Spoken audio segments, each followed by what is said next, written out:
Welcome to Paint Ed. PCA provides painting contractors with connections they need to grow their business.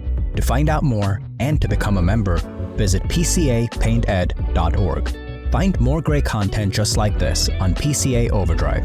A subscription to the platform is included with membership. For all you non-members out there, sign up for a free trial. PCA Overdrive is available on the App Store and Google Play.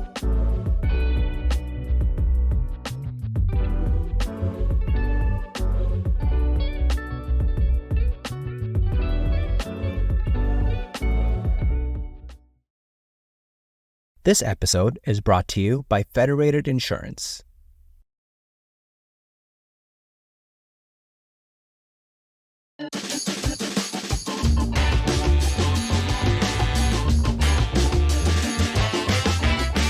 Welcome to Quick Hits from Rollout Marketing. Today, I have a very, very special guest, one of my favorite human beings in the whole world, one of the very few people that I would be willing to hang my hat next to, and that is my good friend and business partner, Tim Bergsma. Tim, welcome to the show, buddy.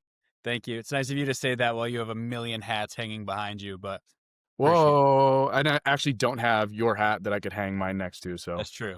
We'll get you a Tim Bergsma hat. That's good. So Tim is what I would consider, and many would consider, an expert when it comes to just business operations, systems, culture, relationships. And that's what we are going to be talking about today. So Tim, I want to start by you providing your thesis. If we're going to be talking about a visionary and integrator relationship, and I say a vision and integrator relationship is...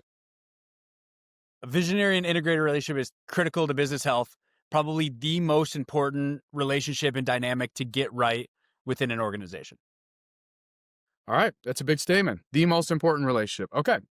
So let's start by talking about your experience. So why should anyone listen to you on this topic? Why would I consider you an expert? Yeah. So I've run the integrator role across a couple different companies and a couple different dynamics as well. Probably the first time I ran this role was as we were establishing a neuroscience brand called NeuroPeak Pro. I worked alongside a visionary whose name is Dr. Tim Royer to implement a lot of his ideas and systems when it came to brain performance training. We worked with NBA players. We worked with PGA golfers, Jordan Spieth, Bryson DeChambeau, you name it in sports, and we probably worked with them and implemented all kinds of cool stuff. Moved on into a consulting role with Root, which is part of Accenture, which is a 700,000 person company. We'd go into some of the biggest brands in the world, Kellogg, Lockheed Martin, all kinds of big companies, and help them by definition kind of implement what they were hoping to do, and then bringing that now to Ellison Painting. And we are doing pretty well for a paint company. We've grown to about 5 million this year, and hopefully take it to the next level in the upcoming year. Where do these terms come from? Is this something that you came up through your consulting, or? I wish. So it comes from Gino Wickman, who's the author of Traction and then Rocket Fuel. Traction has the entrepreneurial operating system, which is how we run our business. I know the guys at Aleph run their business off it as well. And then he actually dives even deeper into the visionary and integrator relationship in Rocket Fuel, which is kind of the second book after Traction. Can you define, at least loosely, these two terms of visionary and integrator for our listeners who may not be familiar? Yeah, so you think of the visionary as the ideas person. So they are coming up with kind of this future state. What should our company look like? What does it need to look like? Kind of drawing that beautiful future state picture.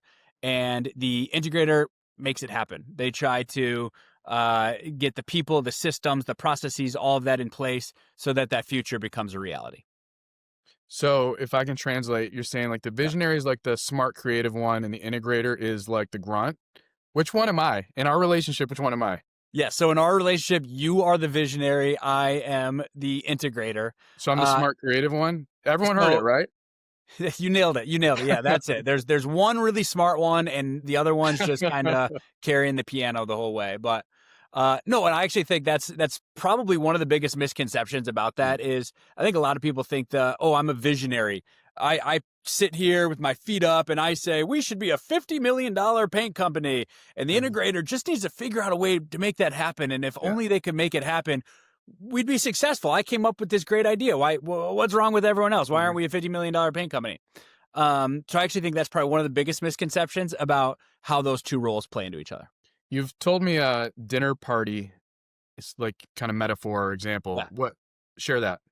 So I think if you think about kind of a dinner party, hosting Thanksgiving, whatever that is, the visionary would probably be like, hey, you know what we should do? We should host a party.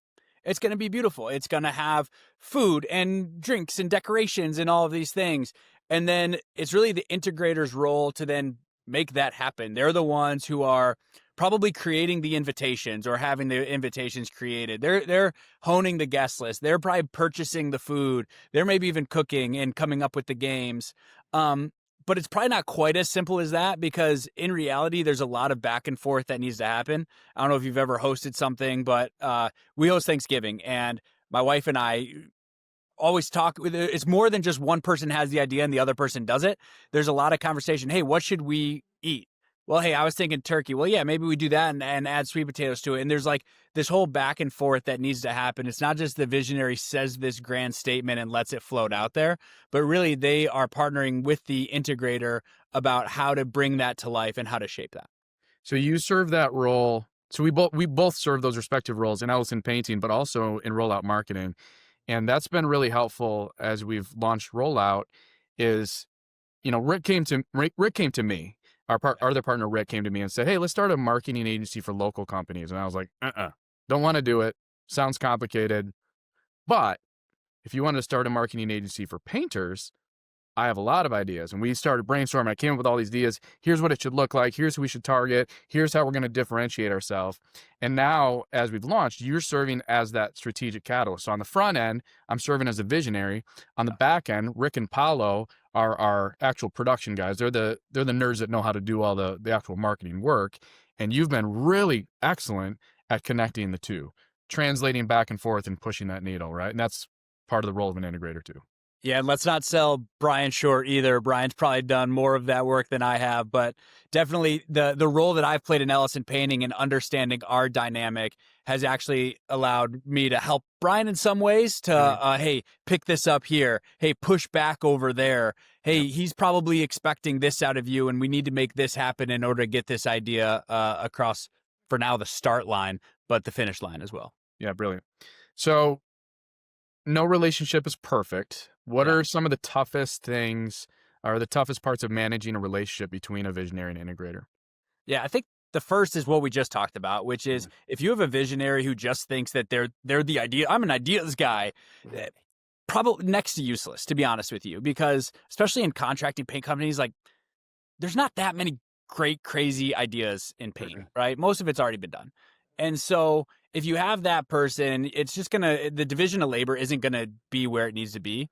You need to have someone who's willing to at least get it started. If you've ever read StrengthsFinders, kind of that activator trait is really important, I think, in the visionary, because they need to get it started, kick it off, get the like minimal viable product out there, and then the integrator can take it and make it better and, make it more sustainable and maybe more processed. I think it's also tough. You and I have a lot of miles. We've known each other for 20 years. And so one thing that we have is if you don't like how something's going, you have all the confidence in the world to come to me and say like, hey, this has got to be better. Or, hey, we need to get going on this, or, whatever that is, and vice versa. Oh, for sure. I think actually probably more often than not, the visionary is the CEO and the integrator is the COO or something like that. And so it can actually be hard for the integrator to push back on the visionary. But I think that's where you and I, having 20 years of life experience with each other, there are many times where you'll say something and I'll text you and I'll be like, hey, that didn't come out how you meant it to. So maybe follow up a second text there. And I think if you don't have that mutual respect and that confidence in one another, it's really hard. It's difficult to do. Yeah, it means confidence. It also comes down to trust, at least for me. I trust you implicitly, and I think that's allowed our partnership to start and then grow in a really healthy, productive manner. Yeah. But so you say the visionary is generally the CEO, not always, but generally, and the integrator is the COO. One of the things that I think has been really helpful for us is that while I am drinking from this mug that I got myself from you that says "World's Best Boss," we really operate as partners. It's not like I'm the boss and you're second in command. We really have operated like in equal capacities, right? Would you agree with that? Absolutely. And which is actually probably even more unique. And I would give you props, which is it's Ellison Painting, right? And Yeah. my name's nowhere on it. And you took it from zero to where it was when I joined. And so you've actually probably gone above and beyond to make sure that it's a partnership when, and our team, I think it's starting to settle in, especially as we grow and bring on more people where at first everyone's going to you for everything, where now I've hopefully been able to take more of that burden away from you. And I think we're getting close to a point where probably 95% of the stuff I can handle on a day-to-day basis, which allows you to be an even more effective visionary. So we've talked about trust, respect. Any other keys to a healthy visionary integrator relationship? I think you need to be intentional about your communication as well. I think you need to kind of seek the discomfort, if you will, and test just to make sure, hey, I'm not just becoming a yes man. I'm not just, going along with whatever's said. So I think there's times where carving out intentionally to talk and to both the positives and the negatives, to talk about, hey, this is what you're doing really well. I really appreciate this out of you. And hey, here's something I need a little bit more out of you. I think that's just super healthy, and you actually have to seek that out. That's probably not just going to come in the run of play of day to day. You really have to set time aside for that. So in your consulting experience, have you seen companies manage this poorly? And if so, like how? What'd you see? I think the biggest place where this can go sideways is when there's too much separation between visionary and integrator. So if you picture a Venn diagram, right? There should be a fair amount of overlap. And what that looks like, it might be a lot, it might be a little bit, but if it's none and there's a gap in there, that's where it starts to become an issue. When the visionary is saying, hey, I have all these great ideas. I had this great idea for a $50 million paint company, yet we're a $500,000 paint company. The integrator's really screwing up. I need someone who can keep up with me. And the integrator is sitting there going like, this person has pie in the sky ideas, but they don't get it. Like they don't understand the fatigue that my people are under. The salespeople, my project managers, they're sick of hearing these ideas because they're full with what's on their plate today. So when there's that gap there and that disconnect, wedges can be driven. It can become really difficult. It can become contentious even, and it can become adversarial where the integrator could look at somebody and say like, yeah, they don't really know. Like, I'll take care of you. They don't really know what they're talking about. And then meanwhile, the visionary's talking to their peers and saying like, yeah, this guy's just, he's not good enough. He's not making it happen. And that's where you run into issues. And that happens at massive companies, happens at small companies. It can happen really anywhere. Yeah. And I'd imagine that a lot of the failure comes when expectations weren't set very clearly at the beginning. I'll tell you one of the things, I don't want to talk too much about our relationship, but that's the one I know the best. Yeah. I remember back to our conversation sitting in the office where we started to negotiate what the purchase was going to look like.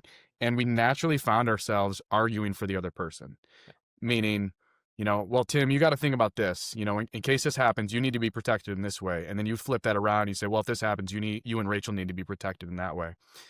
And again, we have this 20-year long relationship. We had the opportunity to work together for a few years at the other marketing agency. So we had that background that maybe most partners maybe didn't have. Yeah. But I think that set a really good precedent that we are, and a realization for me at least, that we are both looking out for each other's best interest. And I've found in our business in general, if we're looking out for a customer's best interest, if we're looking out for a subcontractor's best interest, then our best interests are naturally going to happen, right? Yeah, and I think you've set that tone from the beginning. Even before we started recording here, we were talking about, well, how much are we spending for our subs and for our team? and we're like, well, industry standard is X. We're probably X plus 5% or X plus 2%, and we're okay with that.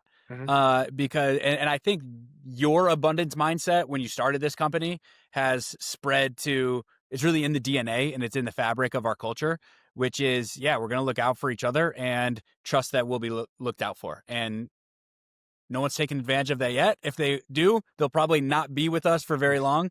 And I think it just has to be that way. And when you start putting up walls, it creates separation. And I think you did a really good job establishing a culture that was counter that. And I think that's only continuing to grow. So what are the benefits then of a well-functioning visionary integrator relationship? Yeah, the benefits are, it's a flywheel. Things just keep getting better and better and better, and the one feeds the other. And I think you're never complacent. And so the next idea, when that's realized, it's like, oh, this is really good, which allows that next idea to happen, which allows that next process to be a little bit better and a little bit greater. And I think that momentum can happen super positively, and you got to make sure it doesn't happen negatively. And you got to make sure that all of our people are ready for it and they're good with the pace of it, because if that starts going too fast, it can overwhelm.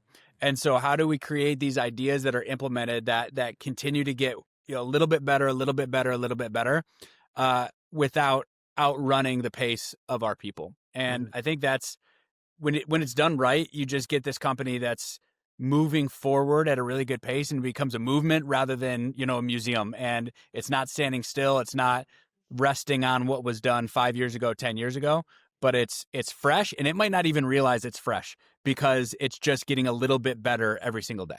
The idea of partnerships is generally frowned upon, particularly in the painting industry. And so when I started sharing, oh yeah, I'm planning on, selling a portion of my company and bringing on a partner, they're like, you're crazy. Why would you give up equity? And I say, I know that I have a ceiling somewhere. I don't know where it is. It's probably higher than most, but I certainly have a ceiling. And rather than discover where the ceiling is, why not raise the ceiling right off the bat? So we got from 3 million to 5 million once you came on board this year. Could Ellison Painting have gotten to 5 million with me just at the helm? I think so. Maybe. Yeah. Probably not. Maybe. If so, it would have been pretty darn painful. Instead, we just freaking put in the rocket fuel, got to 5 million, and then bonus, what that allowed us to do is think bigger and say, all right, where else can we expand? And now we started a whole separate company in the painting industry and rollout marketing that we certainly could not have done. I couldn't have done without a partner, and I certainly could not have done with someone that also functioned as a visionary. 2 visionaries wouldn't have worked, 2 integrators wouldn't have worked. It only worked because you and I are both, each of those. Yeah, I think you got to find that where it's 1 + 1 = 3. It can't be 1 + 1 = 2. It can't be, hey, I'm just going to offload. Hey, if I could offload 40% of what I'm doing, then I'm going to be happy. It needs to be, no, I'm going to offload this and it's going to get done better than it would have otherwise. Yeah. Now we maybe are in a privileged position because we were at a certain point revenue-wise, profitability-wise, where I could comfortably bring someone on, pay them well, and still continue to make what I need to make for me and my family, right? Yeah. Most painting companies right now are not there. So is it necessary for a contracting company to actually have a visionary and integrator in place? I would say no. And I think most founders won't like hearing this, but I think most paint companies need their founder to be more of an integrator than a visionary. I remember going to the PCA conference last year, and I feel like I heard over and over, like, I'm just a visionary. I just need an integrator. And it's like, are you? First of all, are you a visionary? Like, what are these ideas you're coming up with? And 2, does your company need that? Probably not. If you didn't know anything, especially in paint, it's such a sharing industry and so much has been done before. You could probably send 10 emails and have all the ideas you need to become a $3 to $5 million paint company. Find a good marketing partner. There's plenty of them in this space. Email us, Ellison Painting, and email Eric about virtual sales, and we will send you our playbooks and our SOPs. Talk to, again, us about our project management, and we would send you our playbook. And like, if you could get all these ideas, and there's plenty of other people, right? Zach Kenny about marketing, Aleph about their marketing, and Aleph obviously does a lot really well. If you were to send 10 emails to those people asking for some advice on marketing and sales and project management and how to run your business and financials, you'd probably get all the ideas you need to succeed. You just would need to go do them. Mm-hmm. There's no shortage of how to do it. It's out there. PCA conference talks about it every year. It's just people either don't do it, don't have the ability to do it, or can't do it, and that's where they need to find people who can help them. Yeah. All right, so we're coming up on the end of the show here. What I want this show to do is provide actionable takeaways for our listeners. So as we wrap up, can you share 2 things that a listener can do today to use this relationship to benefit their business? Yes. So you mentioned a second ago how we're probably in a privileged place because we are a little bit bigger, right? And being bigger allows you to have multiple people. I think one thing is, how do you consider how you and your company can actually have visionary and integrator maybe on a smaller scale? So one thing that EOS talks about, and if you don't run your business off something, I would suggest read Traction, read Rocket Fuel, implement EOS. It's pretty simple to put into place. But one thing that they have is quarterly rocks, and rocks are what are 2 to 3 things that we can do over the course of a quarter that are going to make our business better. And there's the visionary side of that, which is what are those rocks? What are those ideas? And then there's the integrator side of that, which is like, how do we actually make that happen? And it's funny because you, Brad, actually owned a lot of our rocks a year or 2 ago, where now you barely own any. And we actually use those quarterly initiatives as kind of opportunities for people to step up into mini integrator roles, and they can integrate a solution for maybe a sales platform or a technology idea or whatever those initiatives are for our company. And that could be a salesperson. It could be a project manager. It could be a project coordinator. It doesn't have to be the leaders, and it probably shouldn't be the leaders doing most of those. So I would practice that and allow people within your company to run as operators in bite-sized chunks. It's not going to become their full-time job, but get a little bit of that off your plate as the founder, as the CEO, as the owner, whatever that is. Number 2 is, I would say, if you do have a leadership team, if you are a little bit bigger, just be clear on that relationship. Be clear on, hey, here's how I'm going to run as a visionary. Here's how you need to run as an integrator. And here's how we're going to overlap. And it's not just, don't use that as an excuse to be like, I'm the visionary, I'm the ideas guy, but also be clear about what the expectations are. Can I add a third real quick? You can. No other guest can, but you can. If you do have that relationship, carve out time. And I think, Brad, you and I naturally do this, and we can actually do it probably pretty quickly on the phone because we've known each other for so long. Mm-hmm. But you really need to set aside that time. That was one thing that when I was in consulting, we saw a lot of, and a lot of these leadership teams would go and do 3 days offsite. They'd go to Mexico or Portland or wherever and do these like intensive all-day, couple-day meetings where they would both connect as leaders and then work on the business and then connect as human beings as well. And I think you don't have to go, away to do that necessarily, but to create that space. And one thing that we would do, we'd call it admire and need more. And you would literally be forced to say, hey, I admire this about you, Brad. I admire how you do all these things. And I'd say, but hey, I also need more in this sense. And I need more here or there. And to create that like really intentional space to both edify and to build into each other, but then also level set and set those expectations is invaluable. Really good stuff, man. You're a smart guy. I appreciate that. Thank you. I'm thankful for you as a friend and a partner, and I'm thankful to have you right shoulder to shoulder building this empire with me, buddy. That's right. I'm excited, right, man. Appreciate you. All right. Take care. All right, we'll see ya.